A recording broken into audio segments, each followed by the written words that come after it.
अभी हमने जो पढ़ा था आदर्श गैस समीकरण, इसके एक पहला फॉर्मूला होता है PV = nRT, ठीक, n मोल के लिए। दूसरा, अगर आपका 1 मोल होगा तो फॉर्मूला क्या काम करता है, P1 B1/T1 = P2 B2/T2, जिसमें आपकी 6 टर्म होती है, 3 आपकी इनिशियल होती है और 3 आपकी होती है फाइनल। एक हमने क्या पढ़ लिया है, इसमें आपका जो आदर्श गैस समीकरण होती है, इससे हम निकालते हैं इसमें मोलर मास, गैस का मोलर द्रव्यमान, और मोलर द्रव्यमान निकालने का फॉर्मूला क्या था इसमें, M = DRT/P। D इसमें डेंसिटी होती है, R अपना गैस कांस्टेंट, और जो हमारे पास M होता है, इस M को बोलते हैं मोलर मास या मोलर द्रव्यमान। अब देखिए अगला टॉपिक क्या आता है, जैसे हमारे पास जो है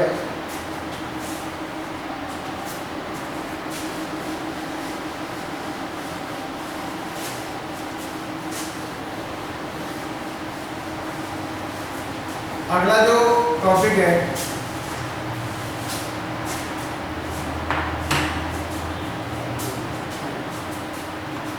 ग्राम्स लॉ ऑफ डिफ्यूजन।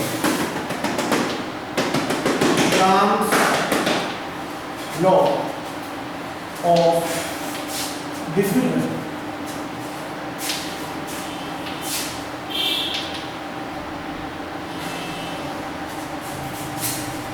पहली बात तो डिफ्यूजन का मीनिंग क्या होता है।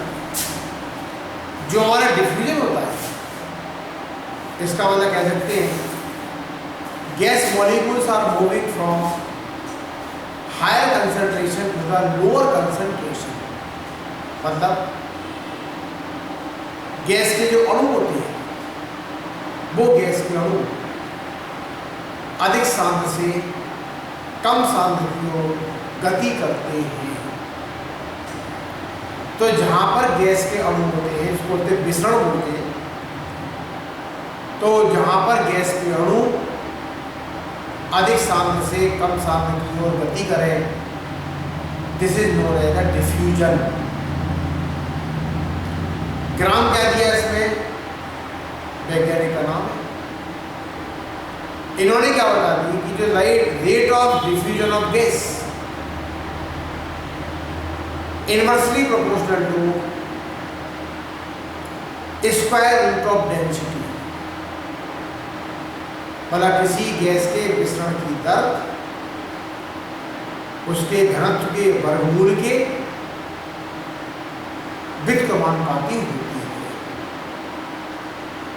तो लॉ क्या बन जाता है यहाँ पर कि rate of diffusion of gas is inversely proportional to square root of density.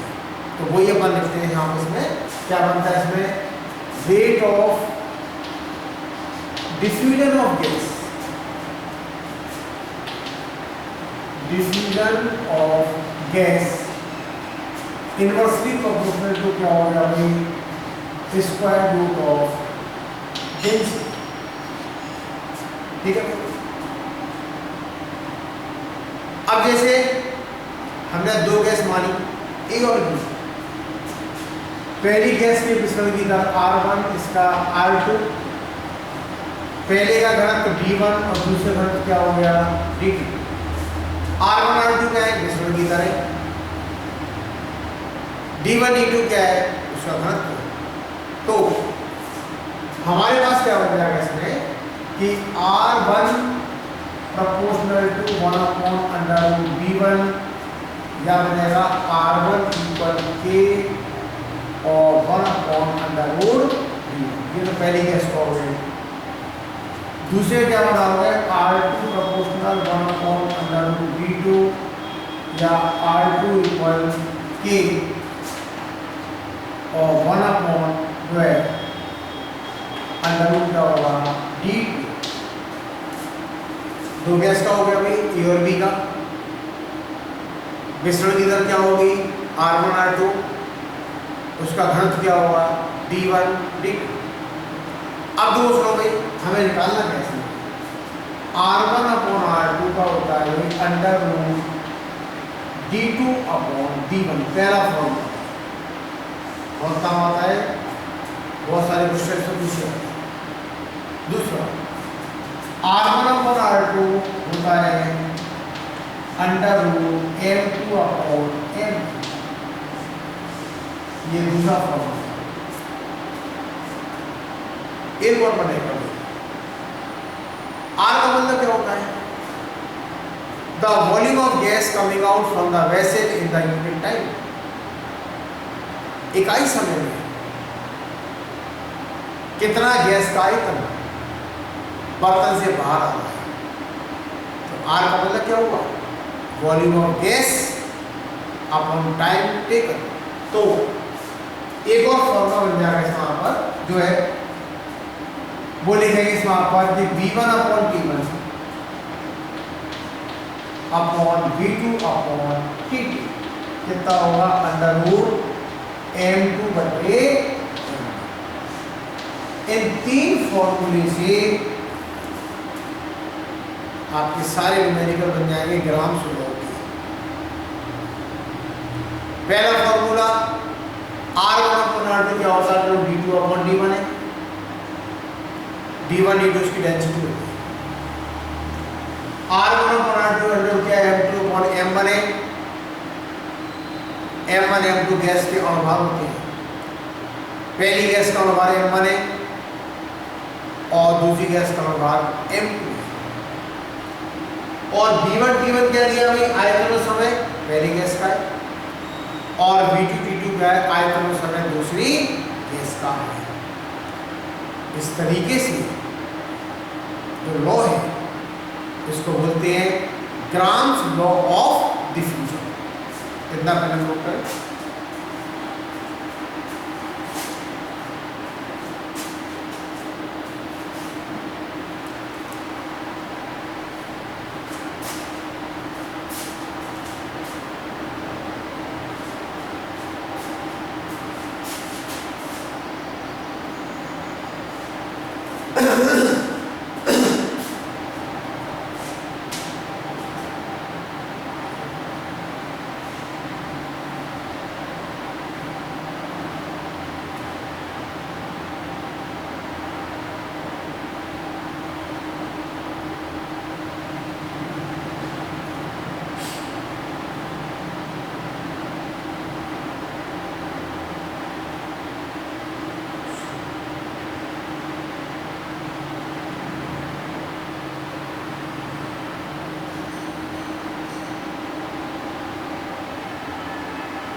अब देखिए इसमें एक और बात करते हैं। एक आती है real gas equation,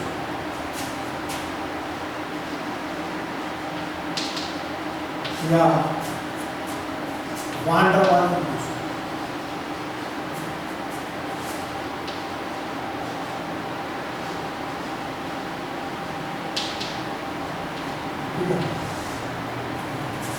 real gas equation या वान डर वाल इक्वेशन।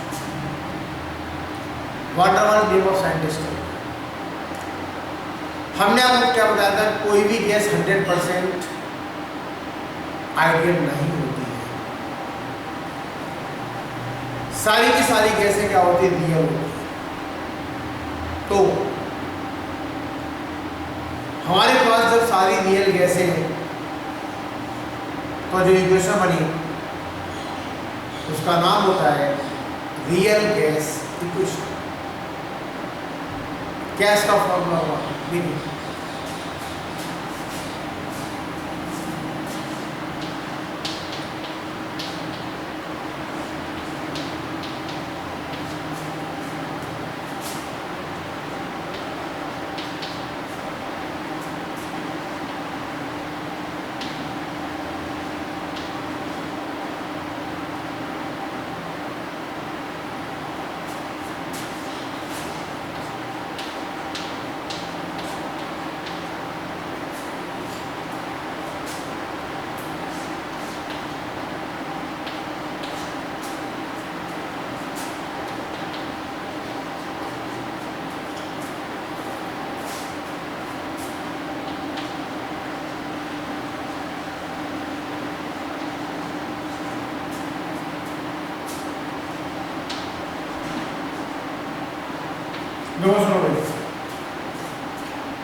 इसका नाम वान डेर वाल इक्वेशन क्यों पड़ा? वान डेर वाल ने करेक्शन किए थे इसमें, 2 संशोधन किए थे। एक था वॉल्यूम करेक्शन और एक था प्रेशर करेक्शन। हमारे पास नया प्रेशर क्या बना, P प्लस A/V², नया आयतन B माइनस का B इक्वल RT। ये केवल 1 मोल के लिए। n मोल के लिए क्या होगा, P प्लस AN²/V² और B minus NB equal nRT। ये किसके लिए, n मोल गैस के लिए। अब अगर आपसे पूछते हमारे पास A और B क्या है, तो A और B जो होते हैं उसको बोलते हैं वान डेर वाल कांस्टेंट, वान डेर वाल नियतांक। पहले से A का मात्रक आएगा, दूसरे से B का मात्रक आएगा। तो इससे आप कह सकते हैं A और B, इसके यूनिट को भी फाइंड आउट कर सकते हैं। अब देखिए इसमें एक और चीज आती है, उसको बोलते हैं कंप्रेसिबिलिटी फैक्टर। कंप्रेसिबिलिटी फैक्टर वो तो हमारे पास इसमें Z।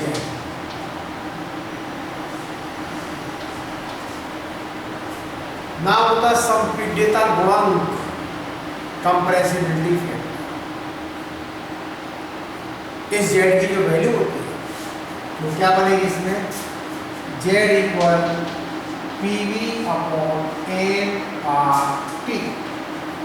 यह आपका Z का फॉर्मूला होगा। इससे क्या निकाल सकते हैं, इससे निकालते हैं नेचर ऑफ गैस। हमारे पास जो गैस दे रखी है उस गैस की प्रकृति क्या होगी। अब तो 2 ही पॉसिबिलिटी है, गैस या तो आइडियल होती है या रियल होती है। वो लगा देंगे यहाँ पर कंडीशन। कहीं पर अगर आपकी Z की वैल्यू बनाती है तो गैस कौन सी कहलाएगी, आइडियल। पहली बात, अगर Z की वैल्यू आपके पास 1 से कम आ गई या 1 से ज्यादा आ गई तो गैस कौन सी कहलाएगी यहाँ पर, रियल। तो इस Z से आप ये मालूम कर सकते हैं आप इसमें कि कौन सी गैस हमारी आइडियल है, कौन सी गैस हमारे पास रियल है। तो किससे चेक करते हैं, उसका नाम होता है संपीड्यता गुणांक। अगर आपका Z बना रहा है तो गैस हमारे पास आदर्श होगी। अगर Z का मान कोई 1 से कम आ गया, 1 से ज़्यादा आ गया तो गैस कौन सी कहलाएगी, वास्तविक गैस। तो इस तरीके से आप ये मालूम कर सकते हैं कि हमारे पास जो भी गैस है उस गैस की प्रकृति इसमें क्या होगी। पहले इतना आप देखिए इसमें यहाँ पर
एक क्वेश्चन देखिए इसमें, इसको सॉल्व करते हैं।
सबसे पहले क्वेश्चन में मतलब इसका मतलब क्या है?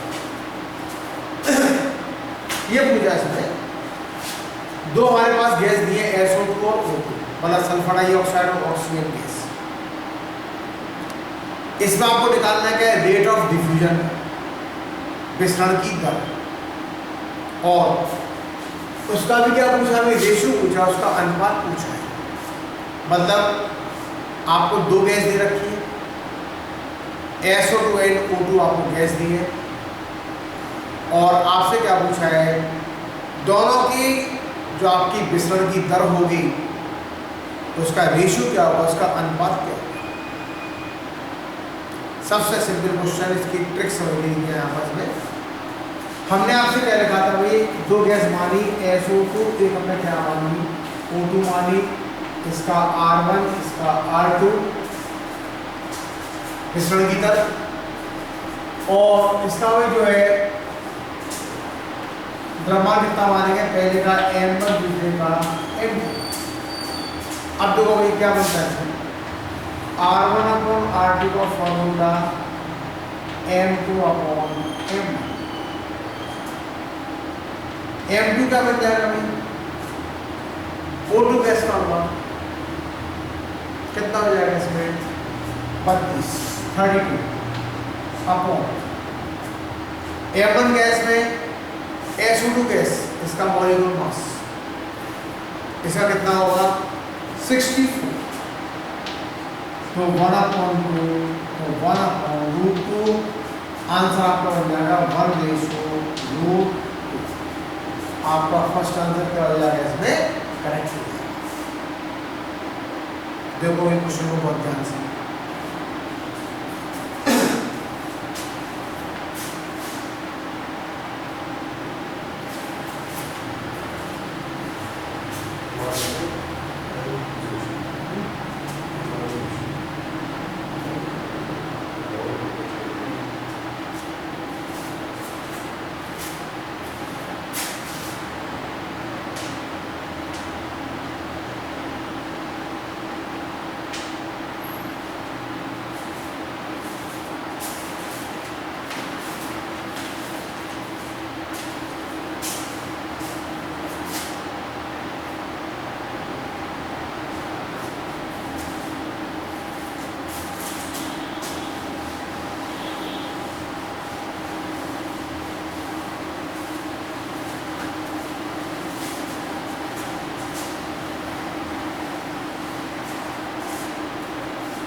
अब देखिए सुनिए भाई, एक और आपने क्वेश्चन अच्छा दिया इसमें आपको जो है, देखिए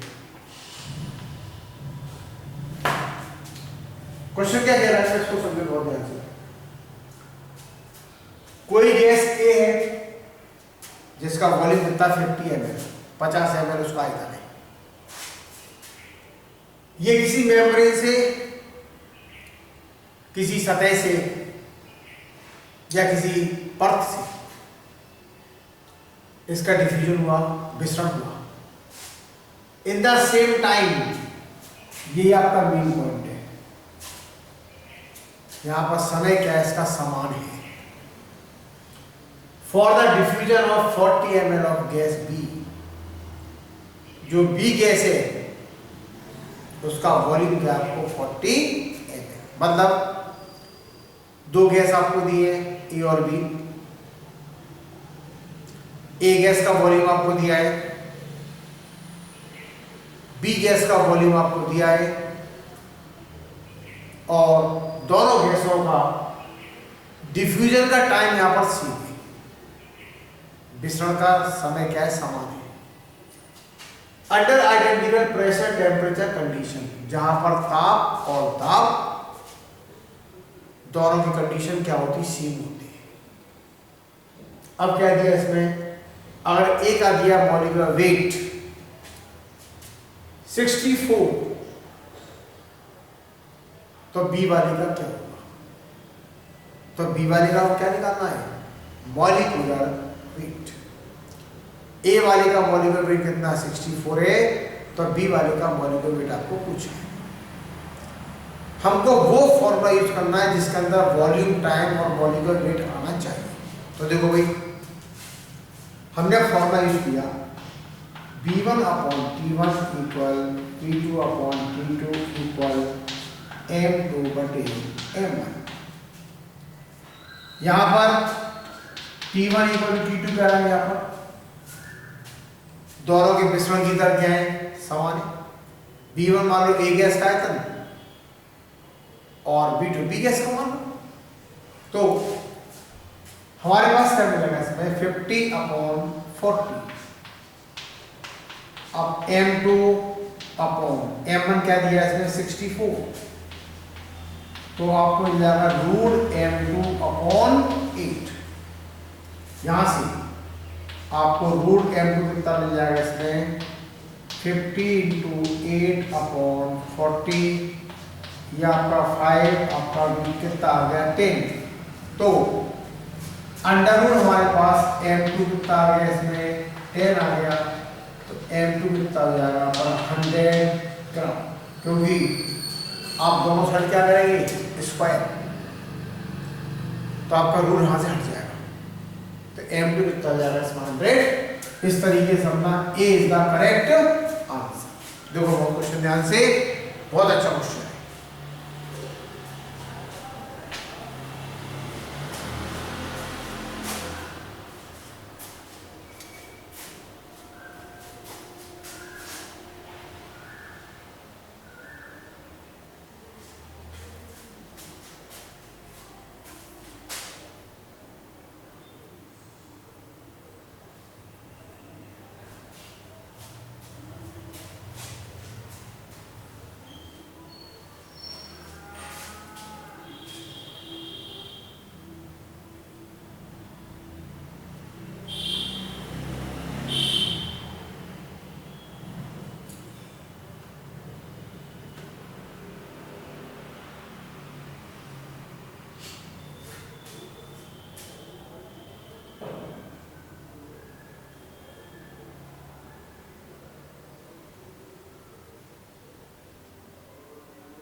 एक और क्वेश्चन देखो भाई, जो है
ये क्वेश्चन ये समझिए, इसमें जो है देखो आपको दिया compressibility factor of A gas,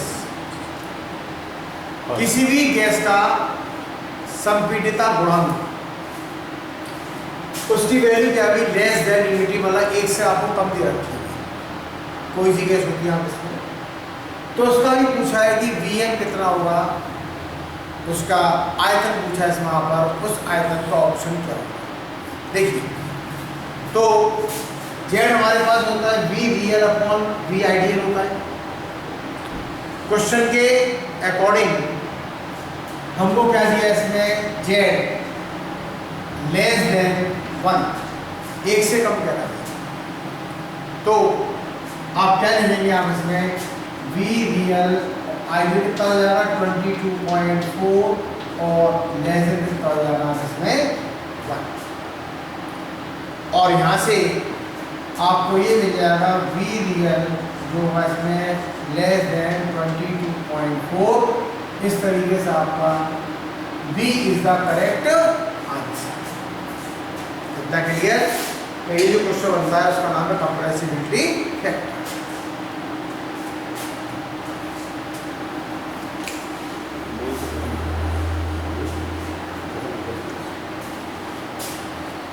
अब देखिए इस तरीके से अपनी यूनिट स्टेट्स ऑफ मैटर भी कंप्लीट हो गई है। आप इसको रिवाइज करें, इनकी प्रॉब्लम सॉल्व करें, और कोई भी क्वेश्चन हो तो नीट IIT होम पर इसकी शेयर करें। Thank you.